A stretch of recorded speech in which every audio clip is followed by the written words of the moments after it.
Bonjour, Sacha Rosenthal, donc je suis le dirigeant fondateur du groupe Xefi, j'ai 54 ans.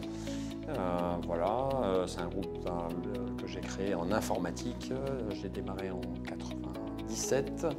Aujourd'hui on est 2000 collaborateurs, notre métier c'est l'informatique de proximité, c'est-à-dire pour les TPE, PME, et on est maintenant un groupe européen. Voilà ce que je peux dire, sinon j'ai 54 ans, donc je suis marié, j'ai 2 enfants, ma fille qui a 22 ans qui travaille avec moi, mon fils qui a 16 ans et ma femme avec qui je travaille depuis 28 ans.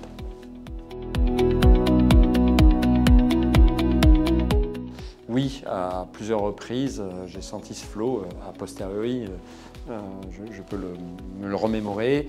Ce soit en sport d'ailleurs, parce que j'ai fait beaucoup de sport. J'ai fait beaucoup de courses à pied, notamment courses à pied sur route, où j'avais une compétitivité quand même, avec moins de 15 minutes aux 5000 mètres ou 30 minutes aux 10 km. Et là, la zone de flow pour moi, c'était quand on était en capacité à se faire mal, à se mettre dans le rouge, mais tout ça en le vivant très bien et au contraire, où le corps commence à accepter ça, à aimer ça. Et là, on sent qu'en fait, c'est le jour J, quoi. On avance, ça marche, on met un pied et on se fait mal et pourtant ça marche et pourtant on est épanoui dedans, dans cette douleur, pourtant, c'est assez curieux, mais c'est ça. Et en entreprise, évidemment, c'est un peu moins ça. Mais la zone de flow, c'est quand on a des vraies réussites. Je vais défendre un gros dossier.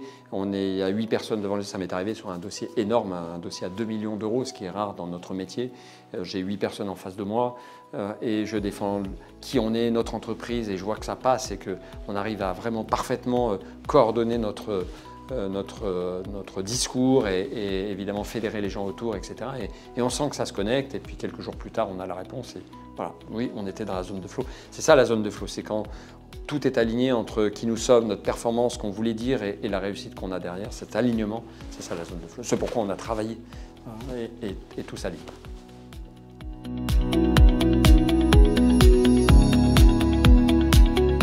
Je pense qu'on a parlé de tout l'esprit d'un athlète de haut niveau, puisqu'il y avait Sandrine Grenat, c'est athlète de haut niveau, c'est-à-dire la concentration, la gestion de ses émotions, moi j'ai parlé de la conscientisation de la gestion de ses émotions, de la concentration, et cette capacité à le conscientiser et à le travailler pour de vrai. Parce que les émotions, tout le monde en a, c'est est-ce qu'on est conscient qu'il faut les gérer pour être athlete-minded, voilà, je reprends l'expression. Est-ce que cette concentration, on est conscient qu'il faut la gérer et comment travailler cette concentration? C'est ces mots-là, c'est conscientiser ces mots-là pour mieux les travailler. C'est ça être athlete-minded et tous les jours les répéter et aller vers une performance. Performance et flow, pour moi, c'est la même chose. Aller vers une performance, le plus souvent répéter le plus souvent possible.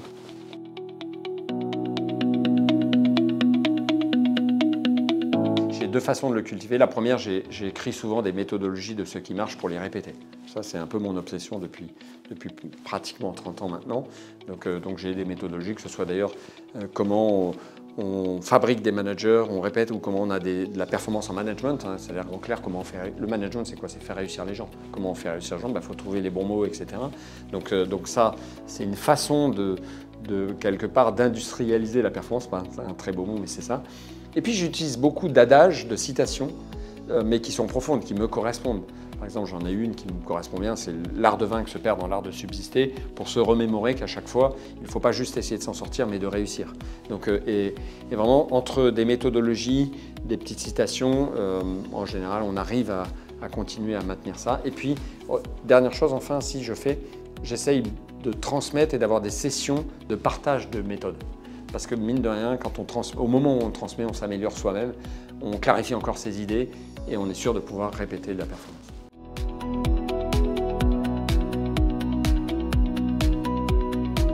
Le mental d'athlète, pour moi, il est totalement essentiel dans l'entreprise, tout simplement parce qu'il n'y a plus de métiers qui ne sont pas en concurrence mondiale. On est en France, nous, dans le service de proximité, il y a des crises, il y a des hauts et des bas, mais il y a une concurrence mondiale. Le cloud, la sécurité, tous les métiers aujourd'hui, pas nous-mêmes, mais tous les métiers ont une concurrence mondiale. Et donc, il faut se battre et avoir une vraie compétitivité permanente face à nos clients. Pour ça, il faut des gens motivés. Pour avoir des gens motivés, en fait, c'est un cercle complètement vicieux ou vertueux. Si on ne prend pas conscience d'une obligation de compétitivité permanente et de performance, mais une performance qui est épanouissante, à un moment donné, on ne tient plus les compétitions.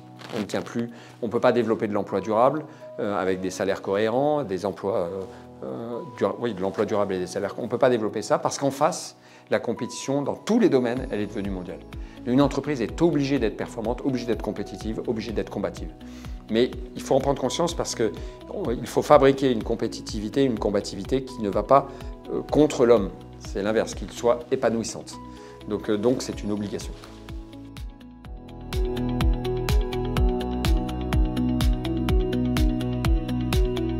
Comment le diffuser? C'est facile. Je suis un des premiers formateurs. Tout le comité de direction fait des formations. Donc en clair, on se connecte aux gens, formation management, RH, comment on instille cette performance, les méthodologies. Nous sommes les premiers formateurs. On n'a pratiquement pas de coach externe ou de formateur externe. Nous sommes les premiers formateurs. Et c'est très important parce que c'est le meilleur moyen pour moi de le diffuser. Donc ça veut dire que ça nous oblige à être alignés, parce qu'autant dire que si nous n'étions pas alignés, ce serait plus néfaste que bénéfique. Donc ça nous oblige à mieux travailler notre discours, à être alignés et à avoir aucune différence entre notre théorie et nos actes. Donc nous-mêmes, ça nous fait progresser. Donc le meilleur moyen pour moi, et je recommande, et je le vois peu dans les entreprises, c'est que le comité de direction doit être le premier formateur.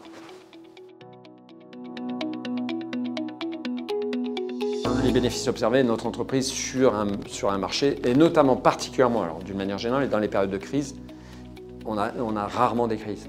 En ce moment, par exemple, depuis 2022, il y a eu des progressions dans l'informatique, mais 2023-2024 sont des années difficiles. On a beaucoup de confrères qui ont même fermé, des confrères, pas nous. On n'a pas fait de licenciement économique, on a gardé notre compétitivité. Alors on fait moins de croissance, mais notre compétitivité est là. Et d'ailleurs, je le dis à mes collaborateurs, la seule sécurité à long terme, c'est la compétitivité. Et donc ça se mesure par rapport à un marché, et on le voit dans des plans de licenciement juridique de confrères, de boîtes d'informatique. Bah, nous, pas du tout, on n'en est pas du tout là. Et pourtant, on fait un métier qui est assez standard finalement, l'informatique de service de proximité pour les PME. On n'est pas un énorme éditeur, on fait un métier assez standard, et on est toujours là, et on continue à croître, des croissances moins fortes, mais ça, c'est la démonstration. D'ailleurs, la performance, normalement, elle est chiffrée, reconnue et comparable. Sinon, ce n'est pas une performance.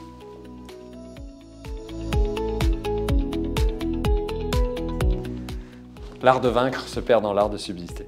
Ça fait 25 ans que je le dis, je l'affiche sur mes slides, et vraiment, c'est vraiment un drive.